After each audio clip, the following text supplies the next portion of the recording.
Now, you recall the last thing we talked about was a massive textile strike from Maine to Alabama in 1934. And by late September, the textile union leaders had called off the strike. And the workers took their anger to the polls because November 1934 was the midterm elections in the middle of FDR's first term. And the results were dramatic, historic, in fact. In Rhode Island, for example, Democrats broke the Republicans' 30-year domination of state politics.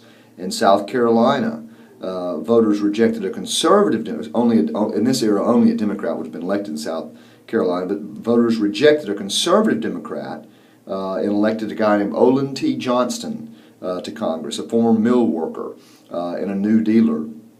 In the country as a whole, Democrats won 70% of the contested seats in Congress. Democrats increased their majority in both houses, something that is very rare in midterm elections.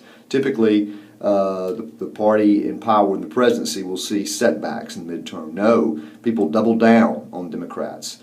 And this was not an unqualified victory for FDR and the New Deal. Many of the new congressmen were radicals, and their support for FDR would depend on whether he delivered more relief, income security, and political power to farmers, workers, the unemployed, and the poor. You know from our talk about Huey Long that the mood was radical and wild, and people wanted something to be done. The radical mood was shown in the rise of radical third parties. Radical critics of the New Deal also made an impressive showing in state politics in 1934 and in 1936, particularly in states with labor unrest. In Wisconsin, Philip La Follette, who was the son, by the way, of Fighting Bob La Follette, he was elected governor in 1934 as the candidate of the radical Wisconsin Progressive Party. In Minnesota, farmers and workers organized the Minnesota Farmer Labor Party and elected the governor of that state, who was governor for much of the 30s. It was Floyd Olson. So these third parties had enormous power. Additional examples of third-party activity in states was in Washington. There was a radical party called the Commonwealth Builders. It's not really a party. It was more of a political pressure group formed in 1934 to support various congressmen, mostly Democrats, but certainly radical. And they elected both senators and almost half the state legislature in 1932 and 1934. It was called the WCF, or Washington Commonwealth Federation. This guy here, Hugh DeLacy, was the president throughout most of the Depression. In California, there was this third-party movement called EPIC, E-P-I-C. It was an acronym for End Poverty in California. And its candidate for governor was Upton Sinclair, the novelist who wrote The Jungle. And he almost won, which shocked everyone because he was an open socialist. This is a clear vote for socialism. And speaking of socialism, some people advocated outright communism. The American Communist Party had emerged in the 1920s and wanted to adopt the USSR's path to socialism, but the Communist Party really began to attract more attention in the 1930s because people were confident that capitalism was in its death throes. Capitalism seems to have failed in the U.S. Meanwhile, over in the Soviet Union, Stalin is boosting GDP enormously with his 5-year plans. Of course, he's killing people. We don't know that at the time.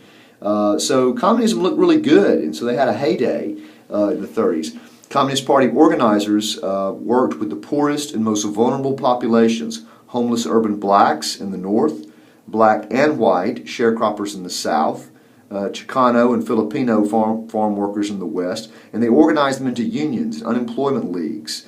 Communist Party members played prominent roles in the aforementioned strikes I talked about earlier, and the Minnesota Farmer Labor Party and the Commonwealth Builders.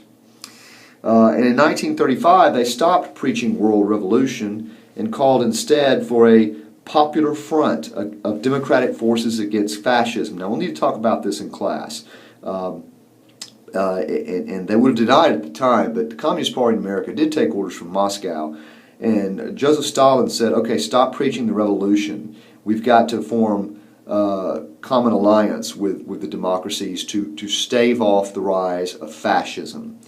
And so when the American Communist Party did that, it obviously became less radical, more appealing, and their ranks grew to 80,000 by 1938. But still, it remained a dictatorial organization, and it took orders from Moscow, and many Americans began to fear it. Membership turnover was high, and the Communist Party never posed a real political threat. But it did play a role in the growing power of labor, which in turn forced New Dealers to respond to the demands of the nation's poor. There would have to be a new, more radical New Deal to live up to all of this radical third-party activity, populist rhetoric like that of Huey Long, and the militance and anger of labor.